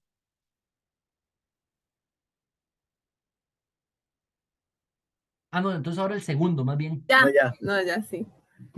El segundo. ¿Perdón? Léeme el segundo párrafo, por favor. Pero también se usó la palabra para llamarle a la posición de ciertos oficiales dentro de la iglesia designados específicamente para asistir a los ancianos de la iglesia en sus funciones. Estos eran, digamos, los diáconos. Y estos eran los que llamaban servidores de Cristo.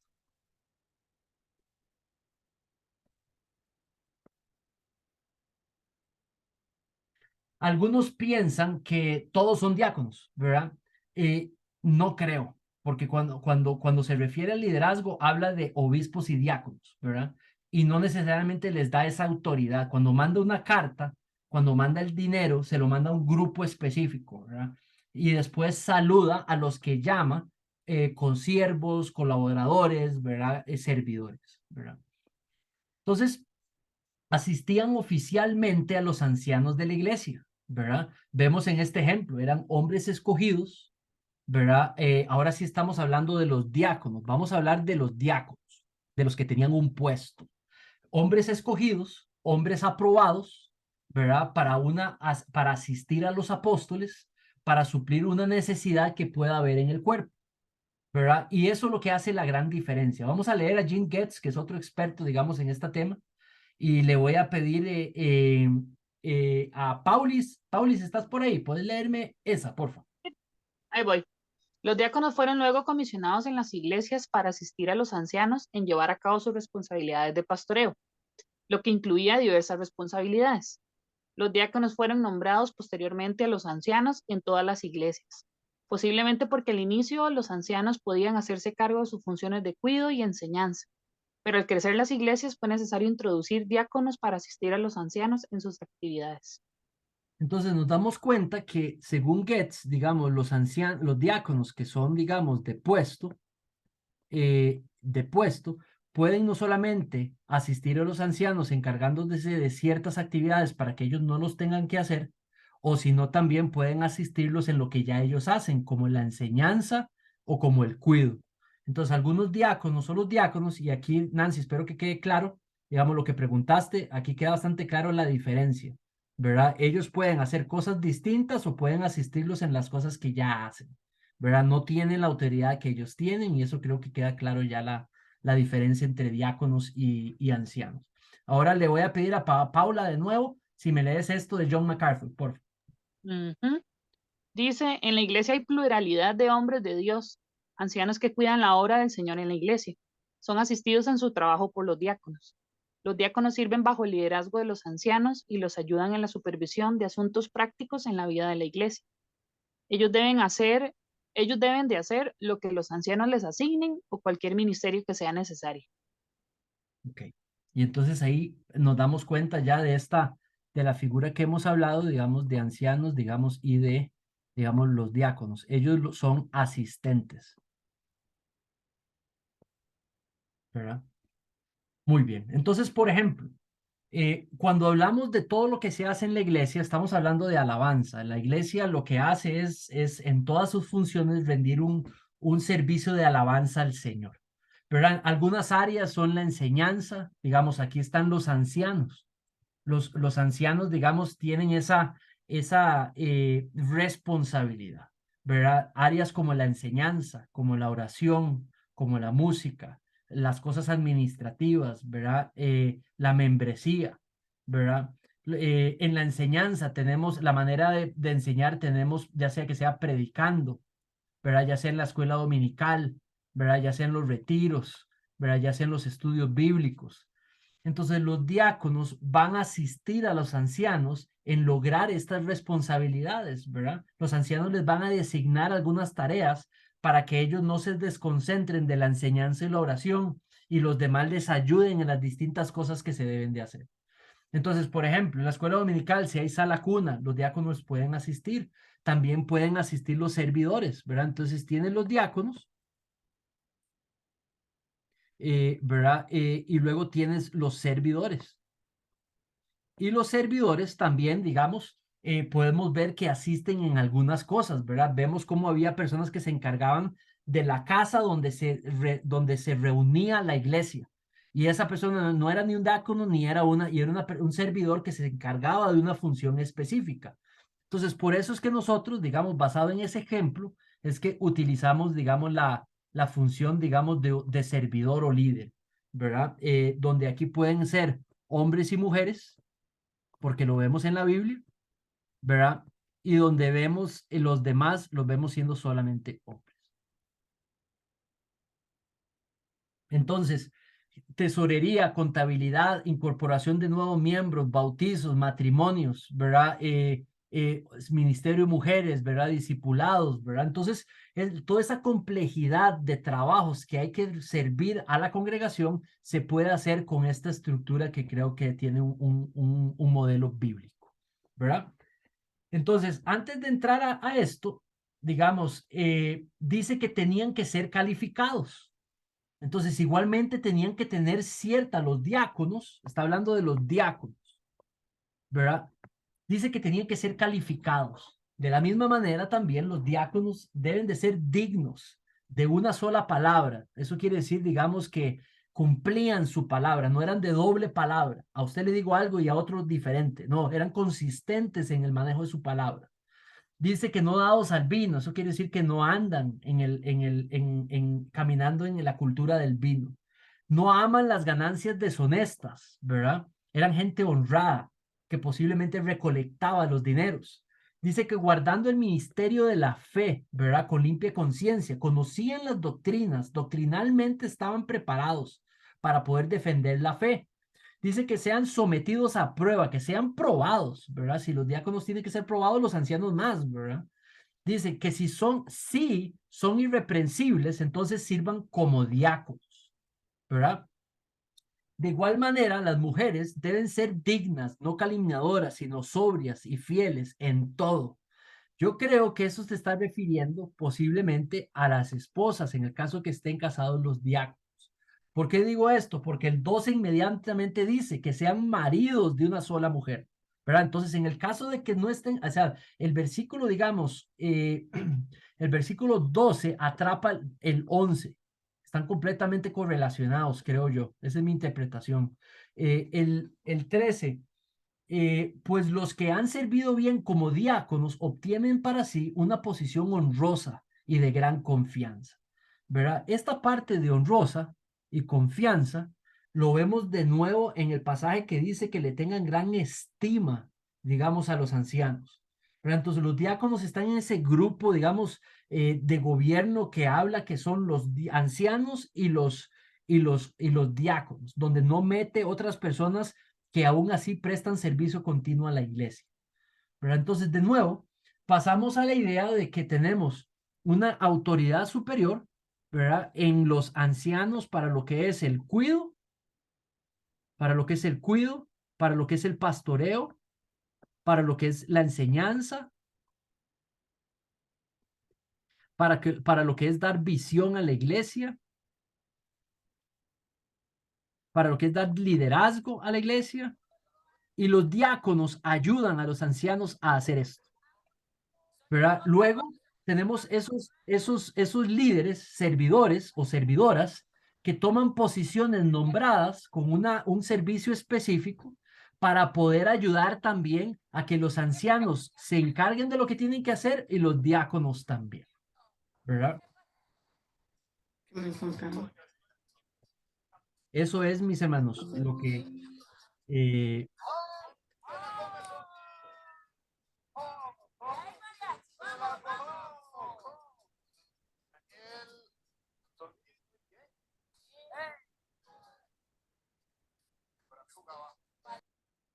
ok. Entonces, muy bien, vamos a ahora, no sé si hay alguna pregunta. Creo que Ricardo, te vi en algún momento con la mano levantada. Sí, mi hermano, la pregunta que le quería hacer era si en todas esas partes, cuando se mencionaba a trifena, trifosa, posteriormente cuando creo que mencionaba, bueno, no me acuerdo cuál hermano era, que decía que eran colaboradores de Pablo, si se utilizaba el mismo término de diaconei, que era el que ustedes estaban mencionando, y si ese término de diaconei es el mismo que se utiliza básicamente en los obreros, o sea, en los servidores, y si también propiamente en el oficio. Exactamente, no dice diaconus, ¿verdad? No sale diaconus, sino que sale diaconein, o digamos diáconos, el primero, ¿verdad? El del puesto es diaconus, ¿verdad? Y el general de servidores diáconos, ¿verdad? Entonces, cuando él dice, salúdenme a los obispos y a los diaconus, ¿verdad? Entonces, eso quiere decir de que ya uno puede tomar una decisión, ¿verdad? Yo lo que creo que está muy claro es que hay ancianos y diáconos, ¿verdad? Como puestos. Eso lo veo, digamos, bastante sólido, ¿verdad? No debería de haber junta directiva, presidente vocal, ¿verdad? Esos son, no. Lo que tiene que haber es consejo de diáconos y ancianos, ¿verdad? Ahora, algunos dicen nadie más tiene una posición de servicio y se acabó. Todos somos siervos, el resto somos siervos, ¿verdad? Bueno, en realidad uno podemos ver que Pablo le otorga, digamos, a algunas personas servicios específicos. En las iglesias se reparten los servicios específicos que son bastante delicados. Algunos como llevar una carta, como mantener una iglesia, financiarla. Entonces, y claramente le da un reconocimiento a la labor y a la posición que tienen en el ministerio. Entonces, y les llama consiervos, colaboradores, les llama servidores de Cristo, ¿verdad? Y ahí es donde viene el argumento, digamos, como para poder seleccionar un grupo y llamarles servidoras y servidores, ¿verdad? Porque Hermano, entonces sí, se utilizan palabras distintas en el caso del oficio. Se utiliza esta otra que es diaconus, que era la que estaba mencionando. Exactamente. Ok, eso era, gracias. Mucho gusto.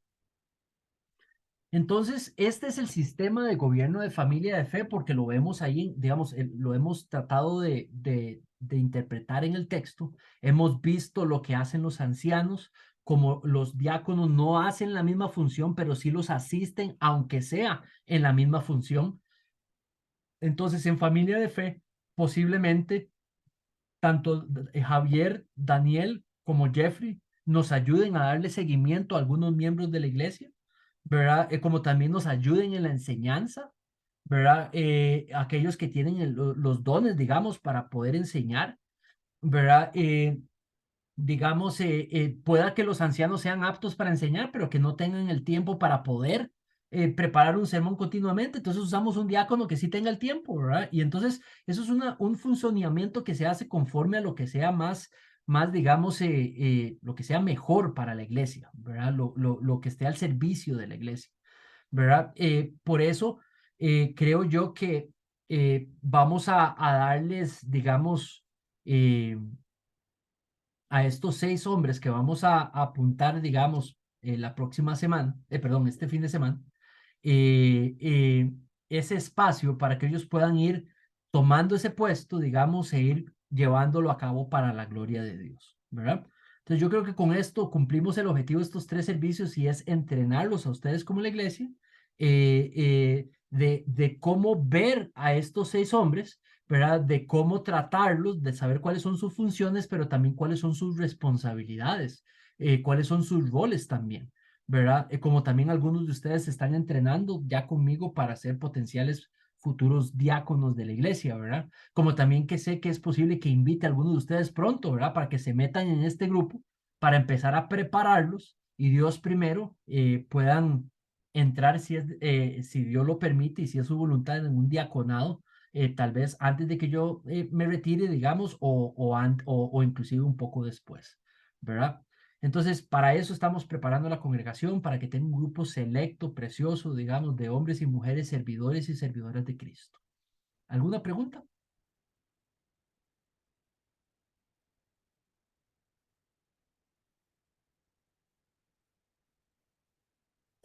Nan, creo que estás con mute. No sé si querías decir algo. No, en realidad todo está muy claro. Ok, no. Gloria a Dios. Gloria a Dios. Ok, no, entonces si no hay preguntas, ¿de qué les parece si oramos? Le voy a pedir a Mau, tal vez si nos puede dirigir en oración, ¿verdad? Y cerramos este tiempo juntos y de verdad que muchas gracias por estar aquí. Gloria al Padre que pudimos ver este tema y queda ahí grabado por si quieren compartirlos con otros para que cuando esos otros, digamos, si tienen dudas, mira, ¿sabes qué es esto? Ustedes los refieran, digamos, a estos estudios que van a estar ahí en el canal de la iglesia de YouTube, ¿verdad? Manri, perdón. Sí. Muchas gracias por explicarnos este tema durante estos 3 jueves. De Ah, verdad, muchas gracias. gloria a Dios, es mi honor. Gloria a Dios. Muy bien. Bueno, Padre, muchas gracias por permitirnos tener esta enseñanza, este aprendizaje que a través de Manrique has hecho para todos nosotros. Muchas gracias por el sistema de gobierno que planeaste para las iglesias. Sabemos que está tu infinita sabiduría a través de él, que hay todo un propósito.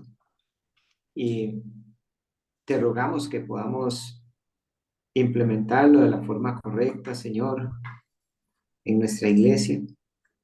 Y permítenos sobre todo a tener la sabiduría, el carácter y la confianza de que tú vas a estar con nosotros, Señor, en todo momento guiándonos sobre este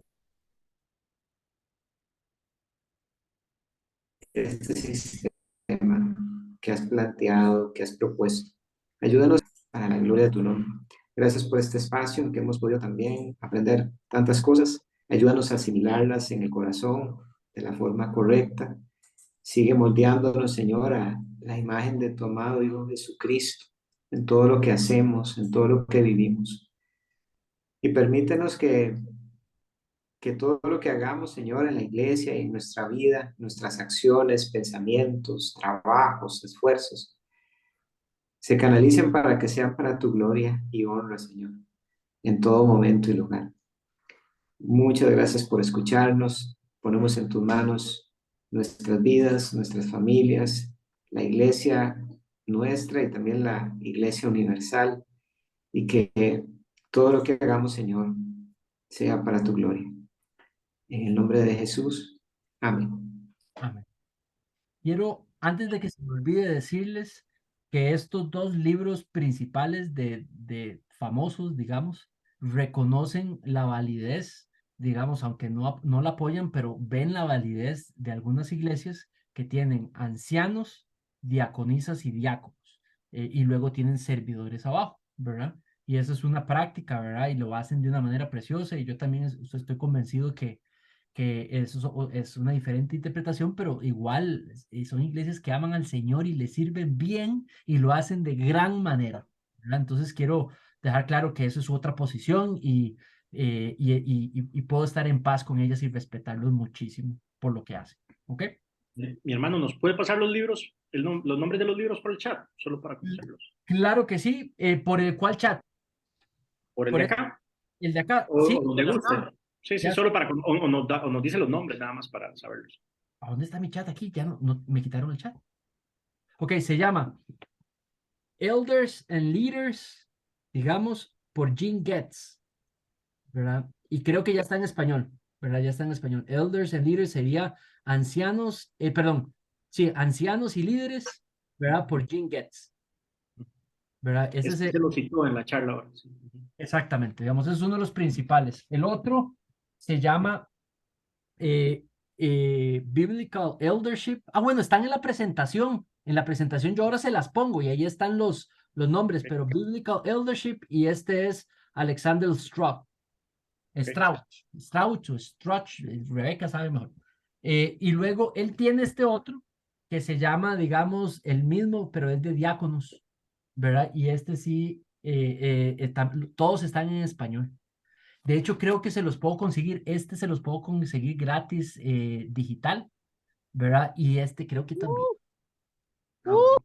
Entonces, si lo quieren, me recuerdan y yo se los busco.